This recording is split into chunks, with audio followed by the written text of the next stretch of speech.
날카로운 비명조차 삼켜버릴 듯한 무거운 침묵이 안방의 싸늘한 공기를 가르고 팽팽하게 당겨진 활시 위처럼 터질 듯한 긴장감을 자아내고 있었다. 비단 방석 위에 단아하게 앉아 있던 안방마님 송씨의 시선이 바닥에 납작 엎드린 10살짜리 노비 아이의 떼국물 흐르는 목덜미에 꽂힌 채 미동조차 하지 않았다. 아이가 벌벌 떨며 고개를 숙이는 찰나 낡은 무명 저고리 깃사이로 붉은 초승달 모양의 점이 횃불 아래 드러난 핏자국처럼 선명하게 타오르고 있었다. 그것은 10년 전 갑작스러운 병환으로 세상을 떠난 선대 대감의 몸에만 있던, 결코 천한 노비의 몸에서는 나타날 수 없는 집안 대대의 신성한 핏줄의 징표였다. 방문 밖에서 불어온 한 줄기 삭풍이 문창호를 거칠게 흔들자 구석에 서 있던 유모 월라의 심장이 바닥으로 쿵 하고 떨어지는 듯한 극심한 공포가 온몸을 올감했다. 그녀의 이마에서는 식은 땀이 비 오듯 쏟아져 내렸고 숨을 쉴 때마다 코끝을 찌르는 싸구려 향초 냄새가 오늘따라 유독 역겹게 느껴졌다. 송씨 마님이 떨리는 손을 뻗어 아이의 목덜미를 더 자세히 보려 하자 월아는 자신도 모르게 비명을 삼키며 앞으로 나섰다. 마님, 저 천한 것의 몸에 묻은 더러운 흙탕물이 마님의 고귀한 비단옷을 더럽힐까 두렵사옵니다. 당장 저놈을 내보내겠사옵니다. 월아는 다급하게 아이의 어깨를 움켜쥐며 마님의 시선을 돌리려 안간힘을 썼다. 하지만 송씨 마님은 홀린 듯한 눈빛으로 월아의 손을 거칠게 뿌리치며 아이의 턱을 들어 올렸다. 가만히 있거라. 내 이 아이의 얼굴을 좀 더 자세히 보아야겠구나. 마님의 목소리는 가늘게 떨리고 있었지만 그 안에 담긴 단호함은 감히 거역할 수 없는 위엄을 품고 있었다. 아이의 때 묻은 얼굴 뒤로 드러난 맑고 깊은 눈망울과 오툭한 콧날은 기이하게도 죽은 남편의 젊은 시절을 꼭 빼닮아 있었다. 송씨 마님의 가슴 속에서 알 수 없는 경랑이 소용돌이치기 시작했고 눈가에는 뜨거운 눈물이 핑 돌았다. 너의 이름이 무엇이냐? 어미는 누구고 아비는 누구냐? 마님은 숨이 넘어갈 듯한 목소리로 아이에게 물었다. 소인의 이름은 개똥이이옵고 어미는 뒷방의 도비 가뿐이이옵니다. 아비는 소인이 태어나기도 전에 역병으로 죽었다고 들었사옵니다. 아이는 잔뜩 겁에 질린 목소리로 더듬거리며 대답했다. 아이의 순박하고도 떨리는 목소리가 안방을 채우자 월아는 등줄기를 타고 흐르는 소름 끼치는 공포에 두 눈을 질끈 감았다. 10년이라는 긴 세월 동안 겹겹이 쌓아 올린 거짓의 성벽에 거대한 균열이 생기는 소리가 그녀의 귓가에 천둥처럼 울려 퍼지는 듯했다. 월아의 손끝이 파르르 떨리며 옷소매를 쥐어뜯었고 그녀의 머릿속은 오직 이 위기를 어떻게 모면해야 할지에 대한 필사적인 생각으로 하얗게 타들어가고 있었다. 개똥이라 참으로 기구한 이름이로구나. 어찌 저토록 귀티 나는 골상에 저런 천한 이름을 붙였단 말이냐. 송씨 마님은 아이의 볼을 쓰다듬으며 중얼거렸다. 마님의 손길이 닿자 아이는 흠칫 놀라며 몸을 움츠렸으나 그 따뜻한 온기에 이내 경계심을 풀고 가만히 마님의 눈을 마주 보았다. 그 순간 두 사람의 시선이 허공에서 얽히며 말로 설명할 수 없는 기묘한 혈육의 끌림이 안방의 무거운 공기를 뒤흔들었다. 월아는 그 광경을 바라보며 마치 날카로운 빗으로 심장을 난도질 당하는 듯한 끔찍한 고통을 느꼈다. 모든 것이 끝날지도 모른다는 절망감이 어두운 그림자처럼 방 안을 뒤덮고 있었다. 시계추가 10년 전에 그 폭풍우 치던 밤으로 빠르게 거슬러 올라가기 시작했다. 하늘에 구멍이라도 뚫린 듯 억수 같은 장대비가 기와 지붕을 때리고 사나운 번갯불이 어둠을 찢어 발기던 그날 밤의 기억이 월아의 뇌리에 생생하게 되살아났다. 집안의 대를 이을 귀한 도련님이 태어나던 바로 그 밤, 월아 역시 골방의 차가운 바닥에서 홀로 산통을 겪고 있었다. 비릿한 피 냄새와 축축한 곰팡이 냄새가 진동하는 방에서 월아는 뼈가 으스러지는 고통 끝에 사내 아이를 낳았으나 핏덩이의 숨소리는 갓 태어난 새끼 고양이처럼 가냘프기 그지없었다. 아가, 숨을 쉬어라. 제발 이 어미를 두고 가지 말거라. 월아는 창백하게 식어가는 자신의 아이를 품에 안고 피눈물을 흘리며 울부짖었다. 온몸에 푸르스름한 멍이 든 채 숨을 헐떡이는 아이는 당장이라도 숨이 넘어갈 듯 위태로워 보였다.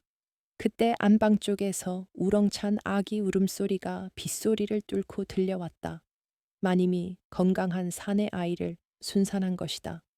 축복받은 고귀한 핏줄과 죽어가는 천한 핏줄의 극명한 대비 속에서 월아의 마음속 깊은 곳에 잠들어 있던 어둡고 끈적한 아기가 뱀처럼 고개를 쳐들기 시작했다. 이대로 내 아이를 죽게 내버려 둘 수는 없다는 맹목적인 모성애가 그녀의 이성을 마비시켰다. 월아는 미친 사람처럼 자신의 죽어가는 아이를 거적대기에 감싸 안고 빗속을 뚫어 안채로 향했다. 천둥소리가 세상을 집어삼킬 듯 포효하는 그 순간은 그녀의 죄악을 감추기에 더없이 완벽한 무대였다. 산후의 탈진으로 깊은 잠에 빠져든 마님 곁에는 붉은 초승달 모양의 점을 가진 채 새근새근 잠든 건강한 도련님이 누워 있었다. 월아는 덜덜 떨리는 손으로 마님의 아이를 안아 올리고 그 자리에 자신의 다 죽어가는 아이를 눕혔다. 두 아이의 운명이 그리고 집안의 역사가 송두리째 뒤바뀌는 비극적인 순간이었다. 번갯불이 번쩍일 때마다 월아의 얼굴에는 광기와 공포가 기괴하게 뒤섞여 스쳐 지나갔다. 자신의 아이를 최고급 비단 금수포에 싸서 따뜻한 아랫목에 눕힌 월아는 마님의 아이를 품에 안고 다시 빗속으로 뛰어나갔다. 거센 비바람이 뺨을 때리고 발밑이 진흙탕이 발목을 잡아 끌었지만 그녀는 멈추지 않고 하인들의 숙소 쪽으로 내달렸다. 마님의 진짜 아이를 자신의 먼 친척인 노비 갑분이에게 맡기며 내가 낳은 아이니 제발 거두어 다오. 내 훗날 반드시 은혜를 갚겠네. 라며 금부치 몇 개를 쥐어주었다. 갑분이는 의심스러운 눈초리로 월아를 보았으나 묵직한 뇌물의 유혹에 넘어가 아이를 받아들였다. 그렇게 진짜 도련님은 개똥이라는 천한 이름의 노비로 자라나게 된 것이었다. 그날 이후 월아의 삶은 매일이 지옥과도 같았다. 자신이 낳은 아이는 최고급 약재와 비단옷 속에서 귀한 도련님 대접을 받으며 무럭무럭 자라났지만 그 아이를 볼 때마다 월아는 극심한 죄책감과 언제 발각될지 모른다는 불안감에 시달려야 했다. 밤마다 꿈속에서는 선대 대감의 원혼이 피눈물을 흘리며 그녀의 목을 조르는 악몽에 시달렸고 낮에는 혹여나 사람들의 의심을 살까봐 노심초사하며 자신의 친아들에게조차 살갑게 대하지 못하고 차갑게 대해야만 했다. 반면 가뿐이의 손에서 자란 개똥이는 흙바닥을 구르며 매를 맞고 자랐음에도 불구하고 타고난 귀티를 숨길 수가 없었다. 시간이 흘러 다시 현재의 안방, 송씨 마님의 눈빛이 점점 더 확신에 찬 의심으로 변해가는 것을 보며 월아는 숨이 막혀왔다. 마님은 아이의 손을 꼭 잡고 놓지 않은 채 날카로운 시선으로 월아를 노려보았다. 월아야, 이 아이의 눈매가 참으로 눈에 익지 않느냐? 어찌하여 대감마님의 기일이 다가올 때마다 이 아이가 내 눈에 밟히는지 이제야 그 이유를 알 것 같구나. 마님의 목소리는 조용했지만 그 속에 담긴 분노와 슬픔은 폭풍전야의 고요함처럼 섬뜩했다. 월아는 더 이상 변명조차 입 밖으로 내뱉지 못한 채 사시나무 떨듯 온몸을 떨었다. 마님, 우연의 일치요입니다. 천한 노비놈의 자식이 어찌 대감마님을 닮겠사옵니까?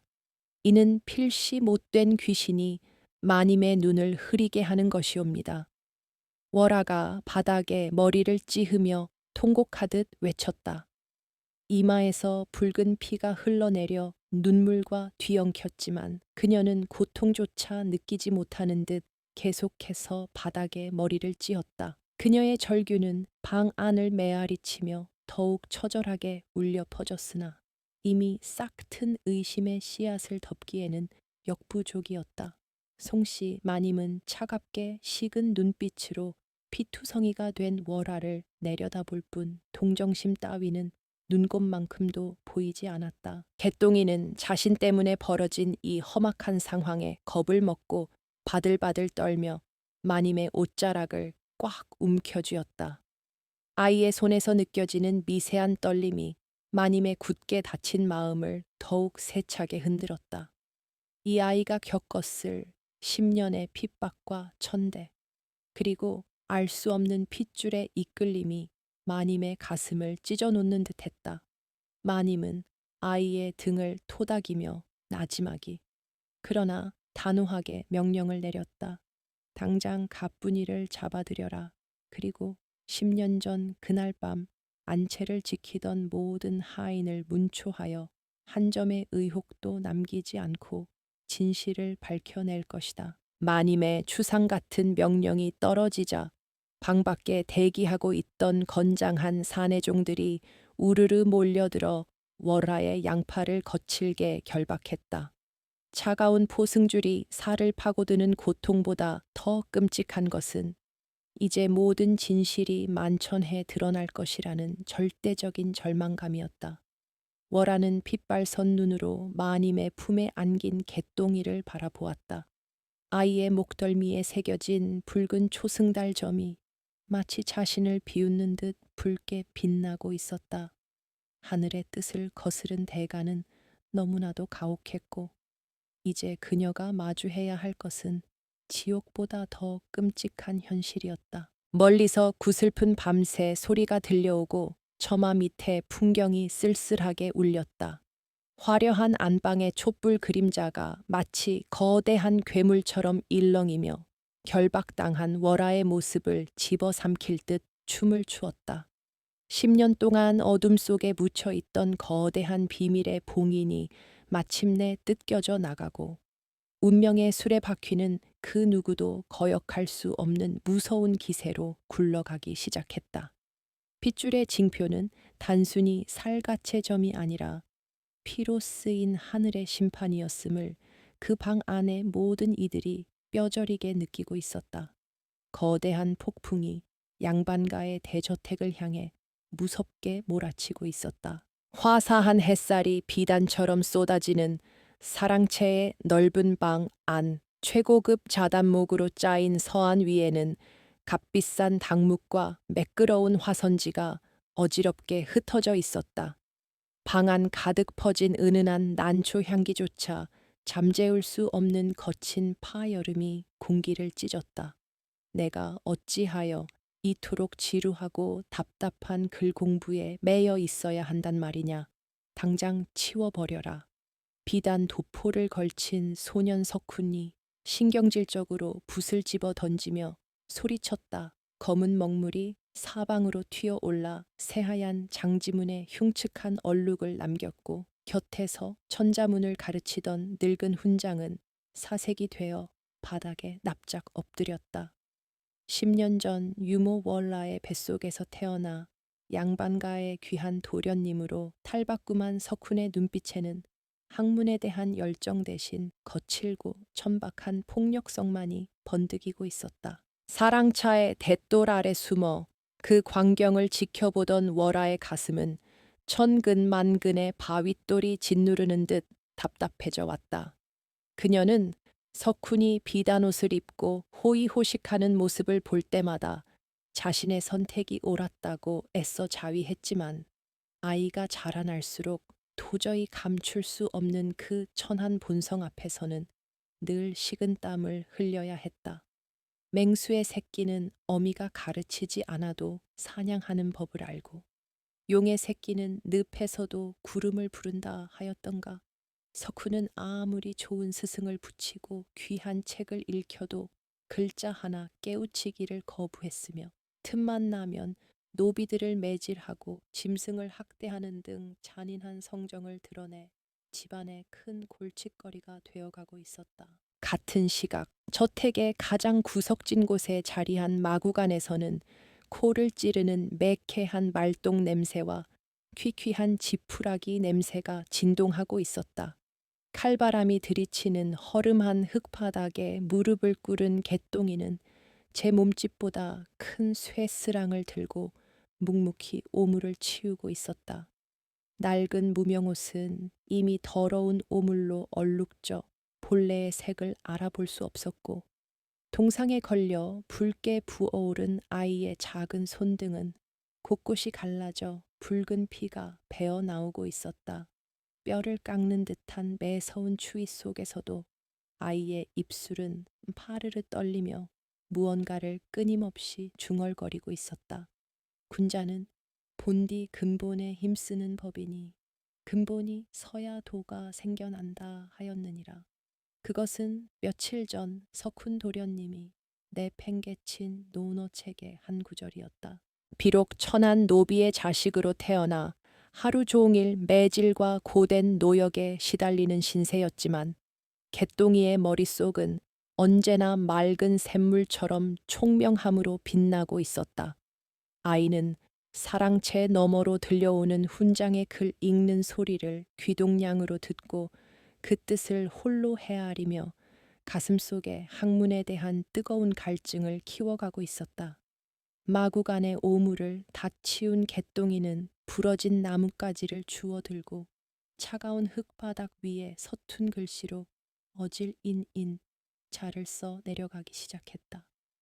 글자를 완성할 때마다 아이의 더러운 얼굴에는 굶주린 자가 진수성찬을 대하는 듯한 벅찬 기쁨의 미소가 번져나갔다. 그 맑고 기품 있는 미소는 이 더러운 마구간과는 도무지 어울리지 않는 고귀한 것이었다. 그때 거칠게 마구간 문을 걷어차는 소리와 함께 흉흉한 살기를 뿜어내는 월아가 어둠 속에서 나타났다. 사랑채에서 석훈의 난동을 보고 속이 뒤집힌 채 마구간을 지나던 그녀의 눈에 흙바닥에 글자를 쓰고 있는 개똥이의 모습이 들어온 것이다. 네, 이놈 천한 종놈의 새끼가 감히 어디서 글을 탐하느냐. 양반들의 글자가 내 놈의 더러운 손끝에서 능멸당하는 꼴을 내 어찌 두고 보겠느냐. 월아는 비명을 지르며 벽에 걸려있던 두꺼운 가죽 채찍을 집어들었다.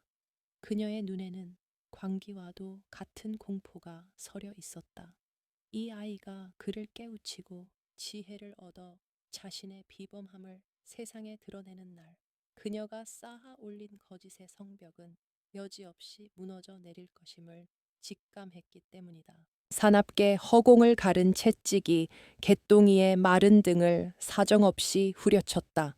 윽 하는 짧은 신음과 함께 아이의 낡은 저고리가 찢어지며 붉은 핏물이 배어 나왔다.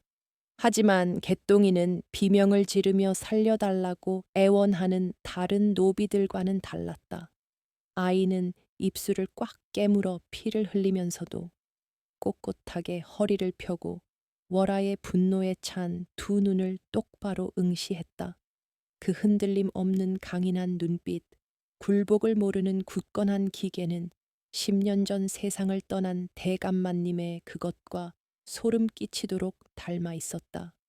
그 눈빛을 마주한 순간 월아는 등골이 오싹해지며 채찍을 쥔 손을 부들부들 떨었다. 이 아이는 결코 노비의 껍질에 가둘 수 없는 태생적인 군자의 기상을 품고 있었던 것이다. 독한 놈 어디 그 눈을 깔지 못하겠느냐. 내 오늘 내 놈의 그 오만한 눈가를 뽑아버리고 말리라. 공포는 이내 걷잡을 수 없는 분노와 증오로 변질되었다. 월아는 미친 사람처럼 채찍을 휘둘렀고 좁은 마구간 안에는 살이 찢어지는 끔찍한 파여름과 흙먼지가 뒤엉켰다. 개똥이의 온몸이 피투성이가 되어 바닥에 쓰러질 때까지 폭행은 멈추지 않았다. 아이는 의식을 잃어가는 와중에도 흙바닥에 적어둔 글자 위로 제 몸을 웅크려 핏물이 닿지 않도록 감쌌다. 자신이 유일하게 소유할 수 있었던 고귀한 세상의 파편을 끝까지 지키려는 눈물겨운 몸부림이었다. 숨을 헐떡이며 채찍을 내려놓은 월아는 핏방울이 튄 자신의 손을 보며 소리 없는 비명을 삼켰다. 며칠 후 집안 대대로 내려오는 진귀한 옥 장신구를 닦던 송씨 마님의 눈에 기이한 광경이 들어왔다. 사랑차의 돛돌 위에서 석훈이 애꿎은 강아지의 꼬리를 밟으며 잔인하게 웃고 있는 모습이었다. 도련님의 난폭한 장난에 강아지는 비명을 지르며 버둥거렸고 곁에 있던 하인들은 어쩔 줄 몰라 하며 발만 동동 구르고 있었다. 그 천박하고 잔혹한 웃음소리를 들으며 송씨 마님은 자신도 모르게 깊은 한숨을 내쉬었다. 어찌하여 내 배로 낳은 자식에게서 저토록 차갑고 낯선 기운이 느껴진단 말인가. 죽은 대감께서는 풀 한 포기 밟는 것도 저하시던 어진 성품이시거늘 마님의 가슴 속에서 오랫동안 묻어두었던 의구심의 그림자가 다시 스멀스멀 피어오르기 시작했다. 그때 장작을 한가득 지게에 지고 뒤뜰로 향하던 개똥이의 모습이 마님의 시야에 들어왔다. 며칠 전 월에게 당한 매질의 상처가 채 아물지 않아 걸음을 옮길 때마다 얼굴을 찡그리면서도 아이의 눈빛은 밤하늘의 북극성처럼 맑고 또렷했다. 개똥이는 짐이 무거워 비틀거리면서도 길게 핀 작은 들꽃이 다칠까봐 조심스레 발걸음을 비켜 걷고 있었다. 그 섬세하고도 따뜻한 배려, 고통 속에서도 잃지 않는 기품 있는 태도는 송씨 마님의 가슴을 날카로운 비수로 찌르는 듯한 충격을 안겨주었다. 피는 속일 수 없다는 옛말이 마님의 귓가에서 유령의 속삭임처럼 맴돌았다. 마님은 들고 있던 옥 장신구를 꽉 쥐며 흔들리는 눈빛으로 두 아이의 모습을 번갈아 바라보았다. 운명의 장난은 가장 예기치 못한 순간에 찾아오는 법이다. 그날 오후 대청마루에서 지루함을 참지 못하고 투정을 부리던 석훈이 곁에 놓인 청자 화병을 발로 걷어차는 사건이 벌어졌다. 쨍그랑 날카로운 파여름과 함께 수백 년 된 가보인 청자 화병이 산산조각이 났다. 석훈의 얼굴이 순식간에 하얗게 질렸고 마침 차를 내오려던 하녀들은 비명을 질렀다. 때마침 송씨 마님이 안방 문을 열고 나오며 무슨 일이냐 하고 호통을 쳤다. 마님의 서슬 퍼런 분노 앞에서 극심한 공포를 느낀 석훈은 마침 걸레질을 하기 위해 대청마루 끝에 무릎을 꿇고 있던 개똥이를 가리키며 악을 썼다. 저 거지 같은 놈이 걸레질을 하다가 툭 쳐서 깨뜨렸사옵니다. 어머니, 저놈이 그랬사옵니다. 석훈의 목소리는 비열하게 갈라졌고 그의 눈동자는 거짓말을 하느라 불안하게 흔들렸다. 송씨 마님의 차가운 시선이 개똥이에게로 향했다. 억울한 누명을 쓴 개똥이는 순간 두 눈을 크게 뜨고 해명하려 입을 열었으나 곧 대청마루 저편에서 자신을 향해 애원하는 듯한 눈빛을 보내는 양어머니 가뿐이의 모습을 발견했다. 노비가 양반의 귀한 물건을 깼으니 만약 자신이 죄를 부인하여 일이 커지면 자신의 어미인 가뿐이마저 매질을 당해 죽을지도 모른다는 공포가 밀려왔다. 개똥이는 천천히 고개를 숙였다. 억울함에 가슴이 찢어지는 듯했지만 자신을 거두어준 늙은 어미를 살리기 위해 기꺼이 모든 죄를 덮어쓰기로 결심한 것이다. 죽을 죄를 지었사옵니다. 마님, 소인이 미천하여 귀한 물건을 알아보지 못하고 그만 실수를 저질렀사옵니다. 부디 소인을 벌하여 주시옵소서. 아이의 목소리는 떨렸지만 그 속에는 비굴함 대신 장엄한 희생의 기운이 깃들어 있었다. 거짓으로 위기를 모면하려는 진짜 가짜 아들과 억울함을 알면서도 소중한 일을 위해 희생을 자처하는 가짜 진짜 아들. 두 아이의 극명한 대비가 대청마루의 차가운 공기 속에 아프게 새겨졌다. 송씨 마님은 바닥에 엎드린 개똥이의 정수리를 내려다보며 형용할 수 없는 괴로움에 빠졌다. 바보가 아닌 이상 석훈의 거짓말을 모를 리 없었다. 하지만 양반가의 법도를 지키기 위해 그리고 자신의 아들의 허물을 덮기 위해 이 힘없는 노비 아이를 희생양으로 삼아야 하는 현실이 뼈에 사무치게 원망스러웠다. 마님은 떨리는 손으로 아이의 턱을 들어 올렸다. 억울함에 젖은 아이의 맑은 눈만굴에서 뚝뚝 떨어지는 뜨거운 눈물이 마님의 손등을 적셨다. 그 눈물은 마치 10년 전 죽은 남편이 자신을 향해 흘리는 피눈물처럼 뜨거웠다. 마님의 가슴 속에서 거대한 회오리 바람이 몰아치며 오랫동안 억눌러 왔던 진실을 향한 본능이 꿈틀거리기 시작했다. 여봐라. 이 아이를 당장 곳간에 가두고 물 한 모금도 주지 말아라. 송씨 마님의 목소리는 평소보다 훨씬 가라앉아 있었고 명령을 내리는 그녀의 입술은 파르르 떨리고 있었다. 사내종들이 개똥이의 양팔을 거칠게 붙잡아 끌고 나갔다. 아이는 끝까지 변명 한마디 없이 묵묵히 끌려갔다. 그 모습을 지켜보던 월아는 안도의 한숨을 내쉬며 가슴을 쓸어내렸지만 마님의 시선이 끝까지 아이의 뒷모습을 쫓고 있다는 사실을 깨닫고는 다시금 공포에 휩싸였다. 이미 물러설 곳은 없었다. 이대로 가다가는 언젠가 핏줄의 비밀이 만천에 드러나 자신도 자신의 친아들도 모두 비참한 죽음을 맞이할 것이 분명했다. 어두컴컴한 곳간에 갇힌 개똥이는 차가운 흙바닥에 웅크리고 앉아 깨진 손톱을 매만졌다. 온몸의 뼈마디가 비명을 질렀고 배고픔에 속이 뒤틀렸지만 아이의 눈빛만은 어둠 속에서도 형형하게 빛나고 있었다. 비록 몸은 비루한 노비의 삶을 살고 있으나 그의 영혼은 그 누구보다도 고귀하고 당당했다.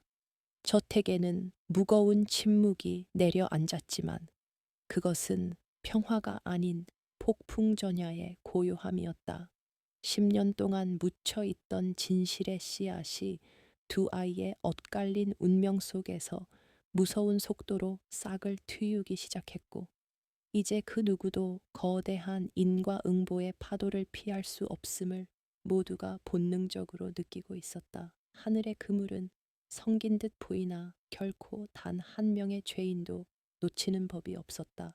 가을의 서늘한 기운이 내려앉은 보름달 뜨는 밤 거대한 양반과 저택의 가장 깊숙한 곳에 자리한 사당에는 무겁고도 엄숙한 침묵이 맴돌고 있었다. 최고급 침향이 타들어가며 뿜어내는 매캐하면서도 짙은 향기가 코끝을 찔렀고 사방을 밝힌 수십 개의 촛불이 일렁이며 조상들의 위파의 위로 거대한 그림자를 드리웠다.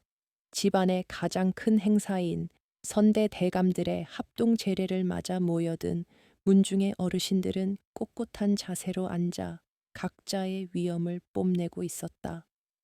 비단 도포 자락이 스칠 때마다 나는 서걱거리는 소리만이 숨 막히는 긴장감을 배가시킬 뿐 그 누구도 감히 입을 열지 못하는 신성한 분위기가 사당 안을 지배하고 있었다. 제례의 가장 중요한 순서인 초헌, 즉 첫 술잔을 올리는 영광은 마땅히 집안의 장손인 도련님 석훈의 몫이었다. 그러나 화려한 제복을 차려입은 석훈의 얼굴에는 조상에 대한 경건함은커녕 지루함과 불만이 가득했다.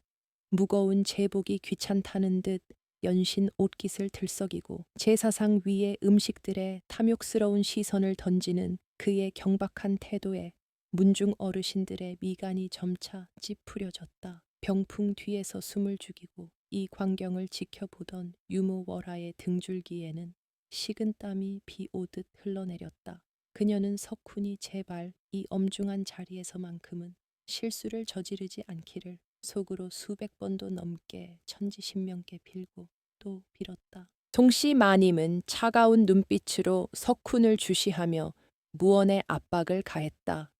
마님의 시선에 담긴 서늘한 경고를 느낀 석훈은 억지로 제단 앞으로 나아갔다. 그러나 술잔을 받아들고 절을 올리려던 순간 평소 천박한 행동 거지가 몸에 밴 탓에 그는 발을 헛디디고 말았다.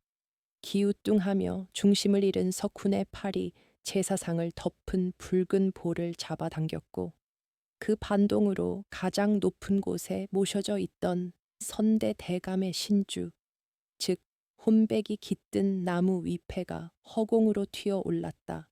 사당 안의 모든 시간이 멈춘 듯했다.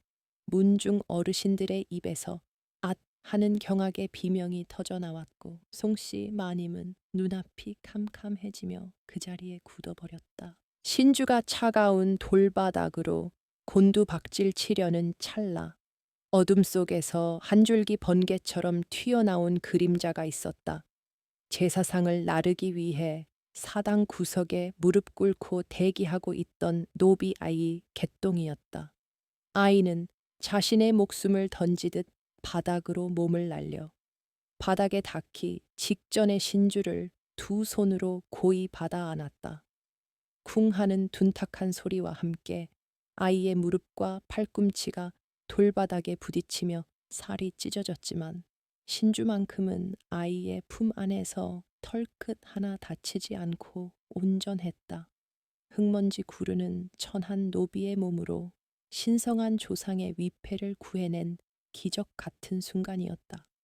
사당 안에는 경악과 안도가 뒤섞인 기묘한 침묵이 흘렀다. 개똥이는 피가 흐르는 무릎의 고통도 잊은 채 제품에 안긴 신주를 경건한 눈빛으로 바라보았다. 마치 자신의 가장 소중한 핏줄을 끌어안듯 조심스럽고도 애틋한 손길이었다. 아이가 무릎을 꿇고 정중하게 신주를 다시 제단 위에 올려놓기 위해 고개를 숙이는 순간 낡은 저고리 깃이 벌어지며 목덜미에 붉은 초승달 점이 촛불빛에 선명하게 드러났다.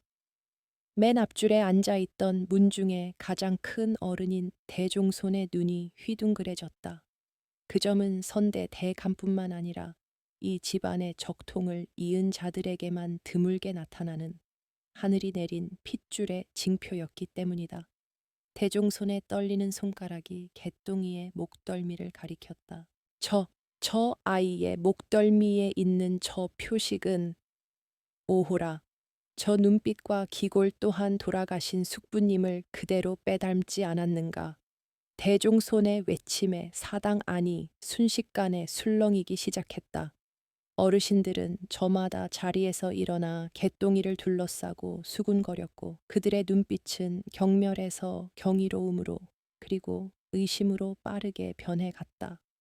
천한 노비 아이의 몸에서 뿜어져 나오는 설명할 수 없는 기품과 태생적인 위엄이 그들을 압도하고 있었다. 반면 제사상을 엎을 뻔한 진짜 도련님 석훈은 구석에서 겁에 질려 벌벌 떨며 천박한 몰골을 여실히 드러내고 있었다. 두 아이의 뒤바뀐 운명이 가장 신성한 장소에서 적나라하게 교차하는 순간이었다. 송씨 마님의 가슴은 걷잡을 수 없는 폭풍에 휩싸였다. 개똥이가 신주를 받아 안던 그 찰나의 순간 마님은 아이에게서 죽은 남편의 환영을 보았다. 그것은 단순한 우연이 아니었다. 피는 물보다 진하며 감출 수 없는 천륜의 이끌림이 분명했다. 마님은 더 이상 의심을 억누를 수 없었다. 저 아이를 당장 내 방으로 데려오라. 그리고 저 못난 석훈이는 곳간에 가두고 반성하게 하라. 마님의 목소리는 분노로 떨렸지만 그 속에는 진실을 마주하겠다는 결연한 의지가 담겨 있었다. 하인들이 개똥이를 호위하듯 모시고 나가는 뒷모습을 보며 병풍 뒤의 월화는 그 자리에서 혼절할 듯한 현기증을 느꼈다. 10년의 거짓이 파도 앞에 모래성처럼 무너져 내리고 있었다. 그날 밤 사당에서의 소동으로 집안 전체가 벌집 쑤신 듯 술렁이는 가운데 월화의 귀에 청천벽력 같은 소식이 들려왔다. 부엌에서 일하는 나인들이 우물가에서 수군거리는 이야기를 엿들은 것이다. 글쎄, 10년 전에 소리 소문 없이 사라졌던 그 박서방네 마누라, 그 산파 노파가 저작거리에 나타났대. 옛날 그 폭풍우 치던 밤에 도련님을 받았던 그 노파 말이야. 월하는 심장이 멎는 것 같았다. 10년 전 마님의 아이와 자신의 아이를 바꾸던 그날 밤 유일하게 방 안을 들락거리며 모든 것을 눈치챘던 늙은 산파였다. 월하는 그녀에게 막대한 금부치를 쥐어주며 영원히 입을 다물고 고향을 떠나게 했었는데 그 노파가 다시 돌아왔다니 이것은 파멸의 전조였다. 월하의 눈에 광기가 서리기 시작했다. 이대로 노파가 송씨 마님이나 문중 어르신들의 귀에 들어간다면 모든 것이 끝이었다. 그녀는 자신의 방으로 달려가 지난 10년간 횡령하고 모아둔 금부치와 폐물들을 쓸어 담아 비단보에 싸맸다. 어둠이 짙게 깔린 한밤중 월하는 몰래 뒷문을 빠져나와 마을 어귀의 주막거리로 향했다. 안개가 자욱하게 깔린 밤거리는 음산하기 짝이 없었고 풀벌레 우는 소리마저 그녀의 목을 조르는 저승사자의 숨소리처럼 들려왔다. 발걸음을 재촉할 때마다 비단보 속에 금부치들이 부딪히며 내는 서늘한 쇳소리가 월하의 죄책감을 더욱 날카롭게 자극했다. 으슥한 주막 뒷골목, 폐허가 된 성황당 근처의 썩은 고목나무 아래에 구부정한 그림자가 서 있었다. 역겨운 술 냄새와 악취를 풍기며 씩 웃는 늙은 산파였다. 10년의 세월 동안 더욱 추악하게 늙어버린 노파는 탐욕스러운 눈빛으로 월하를 맞이했다. 아이고, 이게 뉘신가? 양반가 도련님의 유모 노릇을 하느라 고생이 많으신 월하 아씨 아니시오 내 듣자 하니 요즘 그 댁에 요상한 소문이 돈다지 천한 노비 논몸에서 주인 대감의 점이 나왔다던가. 노파의 비릿한 목소리는 월하의 심장을 얼어붙게 만들었다. 노파는 이미 모든 상황을 꿰뚫어 보고 약점을 잡은 채 월하를 조롱하고 있었다. 시끄럽다. 내년이 감히 어딜 돌아온 것이냐. 당장 이 돈을 받고 내일 아침이 밝기 전에 이 고을을 떠나거라. 만약 내 눈에 다시 띄면 내년의 혓바닥을 뽑아버릴 것이다. 월하는 사시나무 떨듯 떨리는 손으로 금부치가 든 비단보를 노파의 발밑에 던졌다. 그러나 노파는 바닥에 떨어진 금부치들을 발로 툭툭 건드리며 가소롭다는 듯 혀를 찼다. 쯧쯧, 월하 아씨. 이따위 푼돈으로 내 입을 막으려 들다니 섭섭하구먼. 진짜 도련님을 가짜로 만들고 제 새끼를 양반으로 둔갑시킨 그 엄청난 비밀의 값이 겨우 이것뿐이란 말이오. 내 오늘 당장 사또 나으리께 달려가 이 사실을 고하면 저택의 절반은 내 차지가 될 터인데 노파의 노골적인 협박에 월하는 이성의 끈이 툭 끊어지는 것을 느꼈다. 분노와 공포가 뒤섞인 살기가 그녀의 핏발선 눈을 타고 흘러나왔다.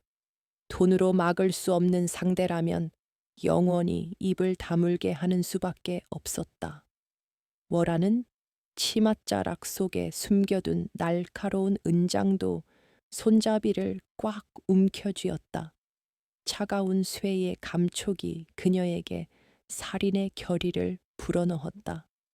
늙은 여우 같은 년, 정령 4명을 재촉하는구나. 저승에 가서 이 금부치들이나 실컷 쓰거라. 월아가 은장도를 빼들고 노파를 향해 달려들려는 찰나였다. 멈추어라. 짐승만도 못한 짓을 벌이려는 개냐. 천둥 같은 호통소리와 함께 어둠 속에서 수십 개의 횃불이 일제히 타올랐다.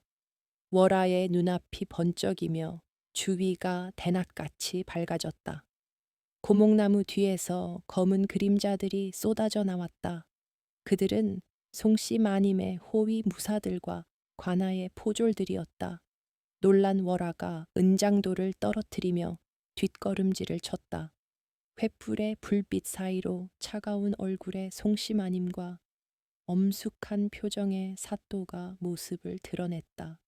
사실 노파의 등장은 처음부터 마님이 파놓은 덫이었다. 사당에서의 사건 이후 월아를 의심한 마님이 비밀리에 수소문하여 산파를 찾아냈고 월아의 자백을 받아내기 위해 함정을 봤던 것이다. 마님, 이것은 오해이옵니다. 저 미친 노파가 소인을 협박하여 월아는 바닥에 납작 엎드려 변명을 늘어놓으려 했지만 이미 그녀의 손에서 떨어진 은장도와 흩어진 금부치들이 모든 진실을 웅변하고 있었다. 송씨 마님은 역겨운 벌레를 보듯 월아를 내려다보며 차갑게 말했다. 10년 동안 나를 기만하고 내 아이를 짐승처럼 부린 죄, 하늘이 두렵지 않더냐. 내년에 그 더러운 욕심 때문에 내 집안의 피눈물이 강을 이루었다. 마님의 목소리는 한 맺힌 절규처럼 밤 공기를 갈랐고 월아는 더 이상 아무 말도 하지 못한 채 절망의 나락으로 떨어져 내렸다. 사또의 명령에 따라 포졸들이 월아의 머리채를 잡아 끌고 포승줄로 꽁꽁 묶었다. 늙은 산파 역시 증인으로 포박되어 끌려갔다. 차가운 족쇄가 월아의 손목과 발목을 옥죄었다. 그녀가 그토록 지키려 했던 아들, 석훈의 화려한 미래, 양반가의 안락한 삶, 그리고 10년의 피눈물 나는 노력이 한여름 밤의 꿈처럼 산산조각이 났다. 저택을 향해 끌려가는 월아의 눈앞에 개똥이의 맑은 눈만굴과 목덜미의 붉은 점이 환영처럼 어른거렸다. 죄를 감추기 위한 발버둥은 결국 자신을 가두는 가장 완벽한 감옥이 되었다. 깊은 밤, 피할 수 없는 인과응보의 칼날이 마침내 거짓의 심장을 정확히 꿰뚫고 있었다. 관아의 넓은 마당에는 서슬퍼런 살기가 감돌고 하늘마저 그 엄중함을 아는 듯 먹구름을 잔뜩 머금고 있었다. 수백 명의 구경꾼이 숨소리조차 죽인 채 지켜보는 가운데 형틀에 묶인 유모 월아의 모습은 마치 도살장에 끌려온 짐승처럼 처참하기 그지없었다. 그녀의 산발한 머리카락 사이로는 공포에 질린 눈동자가 쉴 새 없이 흔들리고 있었고 입계는 말라붙은 핏자국이 선명했다. 높은 단상 위에는 고을 사또가 저승사자와 같은 표정으로 앉아 있었고 그 옆에는 송씨 마님이 핏기 없는 얼굴로 그러나 눈빛만은 형형하게 빛내며 이 모든 과정을 지켜보고 있었다. 조웨인 월아는 듣거라. 네가 감히 주인의 핏줄을 바꿔치기 하여 천륜을 어지럽히고 양반 가문의 대를 끊으려 했다는 것이 사실이냐. 사또의 호통소리가 관아의 담장을 넘어 쩌렁쩌렁하게 울려 퍼졌다. 그 목소리에는 서리빨 같은 위엄이 서려 있어 듣는 이들의 오금을 저리게 만들었다. 월아는 바닥에 이마를 찌으며 앙을 써댔다. 억울하옵니다. 사또 나으리 이는 모두 저 늙은 산파가 돈을 뜯어내기 위해 꾸며낸 모함이옵니다. 소인은 그저 도련님을 제 친자식처럼 키운 죄밖에 없사옵니다. 끝까지 발뺌하는 월아의 목소리는 찢어질 듯 날카로웠지만 그 속에 담긴 불안감은 누구라도 감지할 수 있을 만큼 위태로웠다. 송씨 마님은 월아의 뻔뻔한 거짓말에 치가 떨려 주먹을 꽉 쥐었다.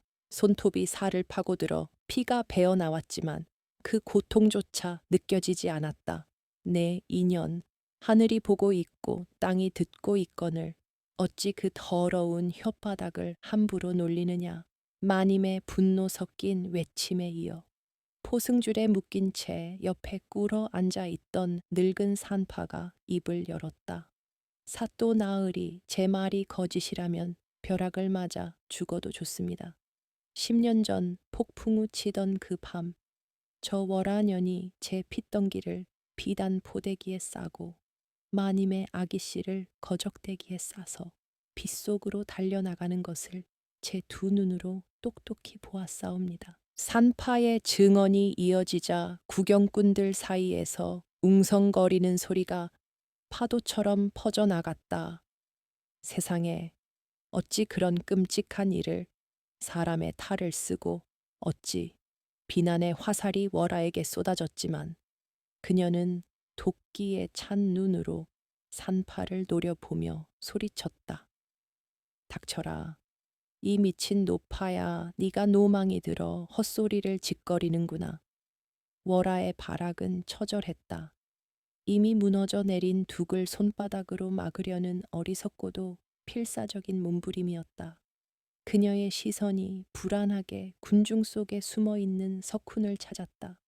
자신의 아들이 이 비참한 꼴을 보지 않기를 바랐지만 동시에 아들의 존재만이 자신의 유일한 희망이라는 모순된 감정이 그녀를 괴롭혔다. 사또는 탁자를 내리치며 좌중을 진정시켰다. 조용히 하라. 증언만으로는 부족하다. 내 오늘 명확한 증좌를 통해 거짓과 진실을 가려낼 것이니 합혈법을 시행하겠다. 사또의 명령에 관아의 마당 한가운데에 맑은 물이 담긴 커다란 백자 대접이 놓였다. 합혈법이란 부모와 자식의 피를 물에 떨어뜨려 피가 뭉치면 친자이고 흩어지면 남이라는 옛 방식의 판별법이었다. 긴장감이 최고조에 달했다. 먼저 송씨 마님이 떨리는 손으로 은바늘을 들어 손가락 끝을 찔렀다. 붉은 선혈 한 방울이 톡 하고 맑은 물 위로 떨어져 붉은 꽃처럼 번져나갔다. 다음은 석훈의 차례였다. 비단옷을 입은 가짜 도련님. 석훈은 사색이 되어 뒷걸음질 쳤지만 포졸들의 손에 이끌려 억지로 대접 앞으로 끌려 나왔다. 싫다. 내가 왜 이런 짓을 해야 하느냐. 나는 양반이다. 이거 놓거라. 석훈의 비명과 발버둥은 그 자체로 이미 자신의 근본을 의심케 하는 추태였다. 포졸이 강제로 석훈의 손가락을 찔러 피를 떨어뜨렸다. 모든 이의 시선이 물그릇에 고정되었다. 송씨 마님의 피와 석훈의 피는 물속에서 서로 밀어내듯 겉돌며 결코 섞이지 않았다. 물 위에 뜬 기름처럼 따로 노는 두 핏방울을 보며 군중들은 탄식을 내뱉었다. 저것 보시오. 피가 섞이지 않소. 친자식이 아니란 말이오. 월아의 얼굴이 흑빛으로 변했다. 그녀는 믿을 수 없다는 듯 고개를 저으며 중얼거렸다. 아니야. 그럴 리 없어. 물이 잘못된 거야. 하지만 잔인한 진실의 심판은 여기서 멈추지 않았다. 사또는 곧바로 개똥이를 앞으로 불러냈다.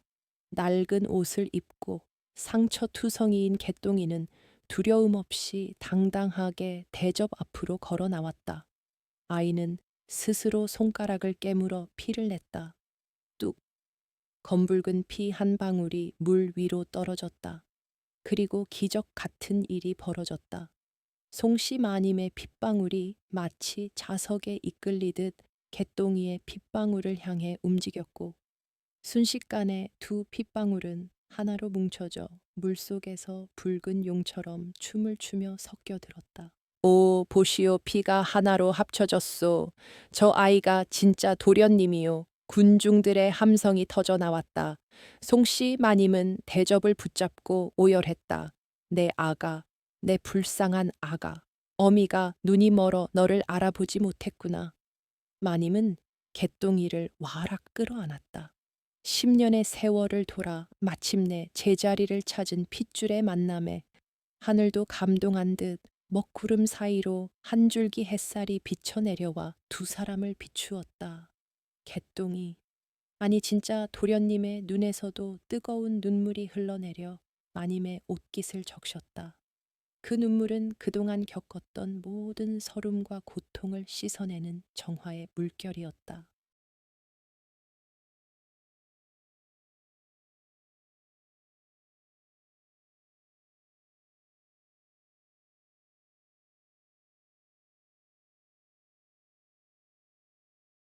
완벽한 증거 앞에서 월아의 마지막 방어선은 처참하게 무너져 내렸다.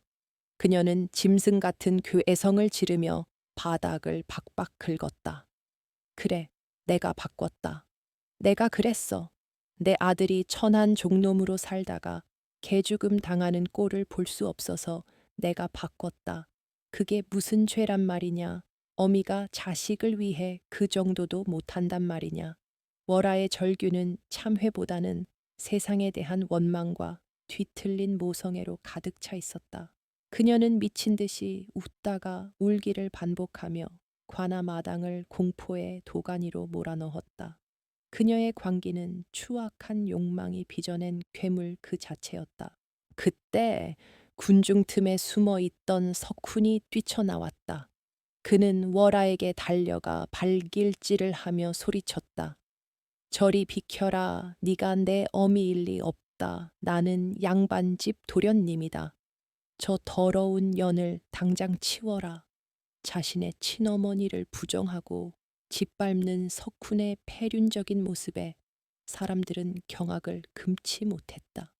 월아는 멍하니 자신을 발로 차는 아들을 올려다 보았다. 자신이 목숨을 걸고 영혼을 팔아서까지 지키려 했던 금지오겹 아들이 자신을 벌레 취급하며 멸시하고 있었다. 그것은 사또의 형벌보다 더 잔혹하고 끔찍한 하늘이 내린 가장 무거운 천벌이었다. 월아의 눈에서 핏빛 눈물이 주르륵 흘러내렸다. 아가, 훈아, 내가 너를 어떻게 키웠는데. 사또는 분노로 몸을 떨며 판결을 내렸다. 듣거라, 죄인 월아는 사리사욕에 눈이 멀어 주인을 능멸하고 인륜을 저버렸으니 그 죄는 능지처참에 해당하나 하늘이 내린 핏줄을 내 손으로 끊을 수는 없는 법. 월아와 그 아들 석훈을 관노비로 삼아 평생토록 험한 일을 하며 속죄하게 하라. 그리고 저 늙은 산파는 곤장백대를 치고 유배를 보내라. 추상 같은 판결이 떨어지자 포졸들이 죄인들을 끌고 갔다. 월아는 끌려가면서도 끝까지 석훈의 이름을 불렀지만 석훈은 고개를 돌린 채 어미를 외면했다. 엇갈린 모정의 비극적인 최후였다. 송씨 마님은 개똥이, 아니 이제 본래의 이름인 현수 도련님의 손을 꼭 잡고 단상에서 내려왔다. 군중들은 길을 터주며 진짜 주인에게 고개를 숙여 예를 표했다. 현수는 더 이상 움츠러든 노비아이가 아니었다. 낡은 옷을 입고 있었지만 그의 표정에는 그 어떤 비단 옷으로도 꾸밀 수 없는 당당한 기품이 흘러넘쳤다. 그는 자신을 학대했던 월아가 끌려가는 방향을 잠시 바라보았다. 그의 눈빛에는 분노보다는 알 수 없는 연민과 슬픔이 서려 있었다. 죄는 미워하되 사람은 미워하지 말라는 성인의 가르침을 그는 이미 가슴으로 깨우치고 있었던 것이다.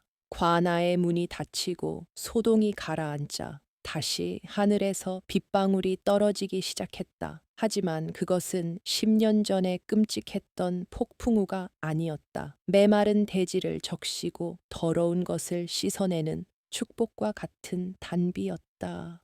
송씨 마님과 현수 도련님이 빗속을 걸어 집으로 돌아가는 뒷모습은 그 어느 때보다 따뜻하고 평온해 보였다. 거짓은 진실을 이길 수 없으며 어둠은 결코 빛을 가릴 수 없다는 평범한 진리가 세상에 다시금 증명된 날이었다. 그러나 저택으로 돌아가는 그들의 발걸음 뒤로 앞으로 풀어야 할 얽히고 설킨 운명의 실타래가 여전히 길게 늘어져 있었다. 폭풍우가 휩쓸고 지나간 대지 위로 어느덧 따스한 봄 햇살이 내려앉고 앙상했던 매화나무 가지에는 고결한 선비의 기상을 닮은 하얀 꽃망울이 흐드러지게 피어올랐다. 관에서의 소동이 있은 지 계절이 2번이나 바뀌었지만 초의 참판 대개 거대한 기와지붕 아래 흐르는 공기는 예전과는 사뭇 다른 평온함과 활기로 가득 차 있었다. 사랑채에서는 더 이상 그릇 깨지는 소리나 고함이 들리지 않았다. 대신 이른 새벽부터 밤늦은 시각까지 낭랑하게 울려 퍼지는 글 읽는 소리가 담장을 넘어 마을 어귀까지 은은하게 스며들었다. 그것은 지난 10년간 끊어졌던 가문의 정기가 다시금 힘차게 맥동하는 소리였다. 본래의 이름과 자리를 되찾은 현수 도련님은 비단 도포를 입고 서안 앞에 단정히 앉아 있었다. 불과 몇 달 전까지만 해도 마구간에서 말똥을 치우던 거친 손이었지만 이제 그 손은 붓을 쥐고 화선지 위를 유려하게 누비며 성현의 가르침을 써 내려가고 있었다.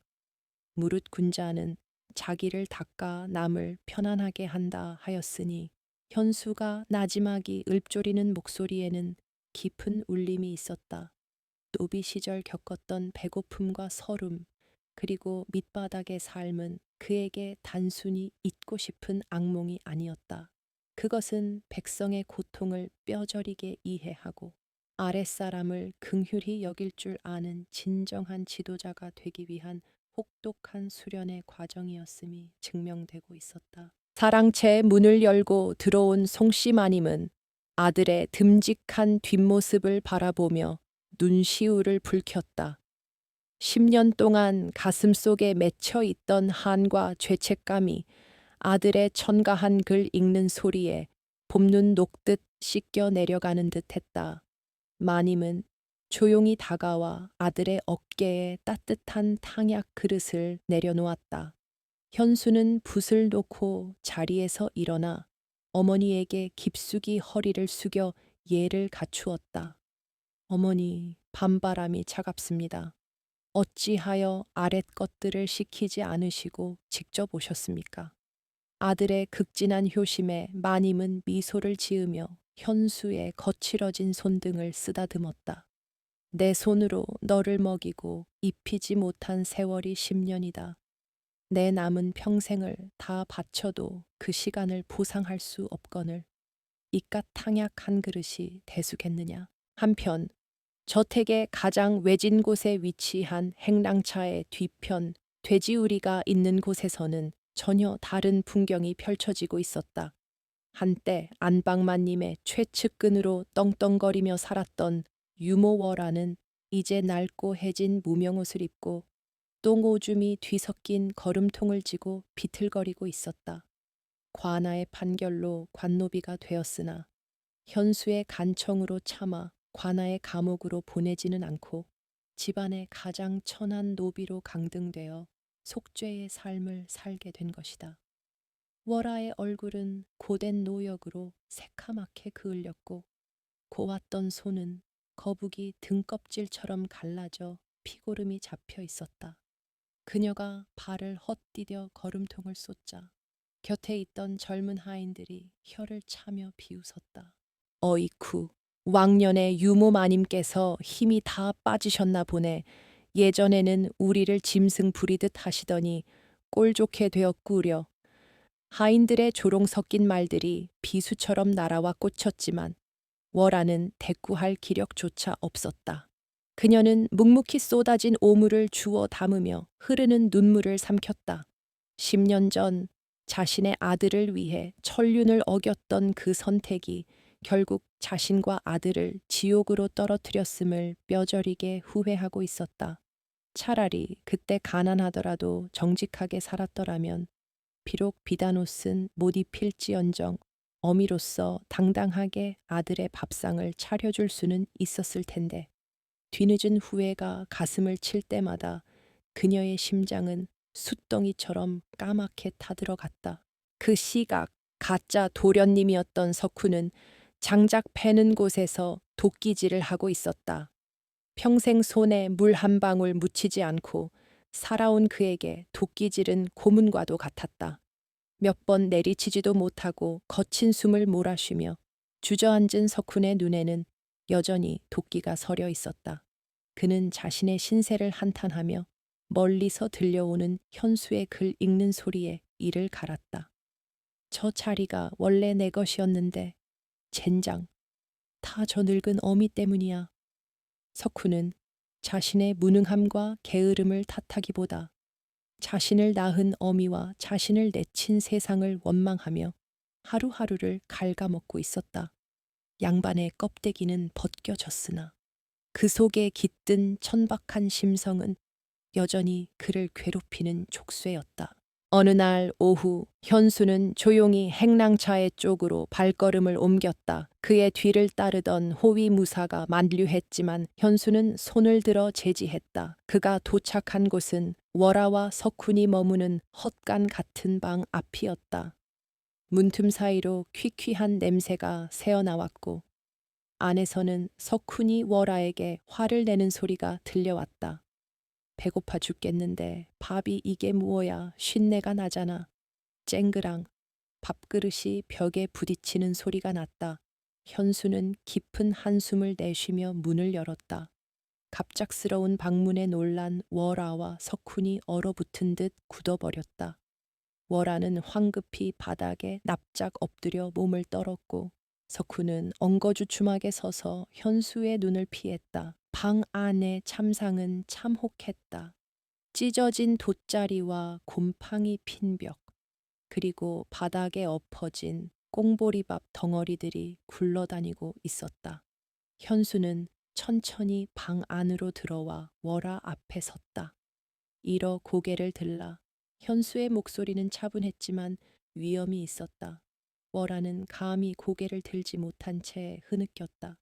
도련님, 아니, 주인 나으리 죽을 죄를 지었습니다. 부디 인연의 목을 치시고 제 아들놈만은 살려주시옵소서. 월아의 애원은 처절했다. 현수는 그런 월아를 내려다보며 씁쓸한 표정을 지었다. 과거 자신을 채찍질하고 학대했던 여인이었지만 지금 그녀의 모습에서 느껴지는 것은 악마가 아닌 뒤틀린 모성계에 파멸한 한 불쌍한 인간일 뿐이었다. 유모, 그대가 나에게 행했던 10년의 고통을 잊은 것은 아니다. 내 몸에 남은 흉터가 비 올 때마다 쑤시니 어찌 잊을 수 있겠느냐. 현수의 말에 월아의 어깨가 더욱 심하게 떨렸다. 그러나 이어지는 현수의 말은 뜻밖이었다. 허나 그대는 나를 낳지 않았으되 10년간 같은 지붕 아래서 숨쉬었고 나의 어머니의 젖을 먹고 자란 저 아이 또한 나와는 저청제가 아니더냐. 원망으로 피를 씻는 것은 군자의 도리가 아니며 복수는 또 다른 복수를 낳을 뿐이다. 현수는 품에서 작은 전대를 꺼내 바닥에 내려놓았다. 이것을 가지고 이 집을 떠나거라. 저 멀리 남쪽 지방에 우리 가문의 작은 농장이 하나 있다. 그곳에서 소작을 붙이며 조용히 살거라. 단 조건이 있다. 다시는 한양 땅을 밟지 말 것이며 평생 죽은 듯이 참회하며 살아야 할 것이다. 만약 또다시 허황된 욕심을 품거나 내 어머니의 눈에 띄는 날에는 그때는 국법이 용서치 않을 것이다. 그것은 파격적인 자비였다. 관노비로 평생을 썩거나 참수당해도 할 말이 없는 죄인들에게 현수는 싸움이라는 마지막 기회를 준 것이다. 석훈은 믿기지 않는다는 표정으로 전대를 바라보았고 월아는 바닥에 머리를 쿵쿵 찌으며 오열했다. 은혜가 하해와 같습니다. 이 은혜 죽어서도 잊지 않겠습니다. 이튿날 새벽 안개가 차에 걷히기도 전에 월아와 석훈은 진보다리 하나를 달랑 메고 저택의 뒷문을 나섰다. 10년 전 월아가 죄를 저지르기 위해 들어왔던 그 문으로 이제는 죗값을 치르기 위해 나가는 것이었다. 멀어지는 두 사람의 뒷모습을 물루 위에서 지켜보던 현수는 묵묵히 그들이 시야에서 사라질 때까지 자리를 지켰다. 곁에 선 송씨 마님이 조용히 물었다. 후회하지 않겠느냐? 그들은 네 영혼을 갉아먹은 원수들이다. 현수는 담담하게 미소 지으며 대답했다. 용서는 남을 위해서가 아니라 제 자신을 위해서 하는 것이라 배웠습니다. 이제야 제 마음속에 응어리진 10년의 매듭이 풀린 것 같습니다. 세월은 유수와 같이 흘러 10수년이 지났다. 현수는 과거에 장원 급제하여 조정의 높은 벼슬에 올랐고 백성을 사랑하는 청렴한 관리로 칭송받으며 가문을 크게 일으켰다. 그는 흉년이 들 때마다 곳간을 열어 빈민을 구제하고 억울한 자들의 사연에 귀를 기울이며 개똥이 대감이라는 친근한 별칭으로 불리기도 했다. 송씨 마님은 손주들의 재롱을 보며 평안한 노후를 보내다 천수를 누리고 눈을 감았다. 그녀가 떠나는 날, 현수는 어머니의 손을 잡고 다음 생에도 부디 저의 어머니가 되어 주십시오. 라며 뜨거운 눈물을 흘렸다. 어느 늦가을 저녁, 현수는 지방 순찰을 다녀오는 길에 남쪽의 한 작은 마을을 지나게 되었다. 수행원들을 물리고 홀로 논두렁길을 걷던 그의 눈에 허리가 굽은 늙은 노파가 밭에서 김을 메고 있는 모습이 들어왔다. 희끗희끗한 머리에 주름진 얼굴, 초라한 행사에 기었지만 그녀의 표정은 예전과 달리 평온해 보였다. 그 곁에는 중년이 된 사내가 땀을 흘리며 묵묵히 쟁기질을 하고 있었다. 월아와 석훈이었다. 비록 부유하지는 않지만 땀 흘려 일하고 정직하게 얻은 곡식으로 끼니를 때우는 그들의 모습에서 더 이상 탐욕이나 도끼는 찾아볼 수 없었다. 현수는 먼발치에서 그들을 한참이나 바라보았다. 아는 체를 하거나 다가가지 않았다. 그저 그들이 평범한 백성으로서의 삶을 살아가고 있음을 확인한 것만으로도 충분했다. 바람이 불어와 황금빛 들판을 스치고 지나갔다. 현수는 조용히 말머리를 돌렸다.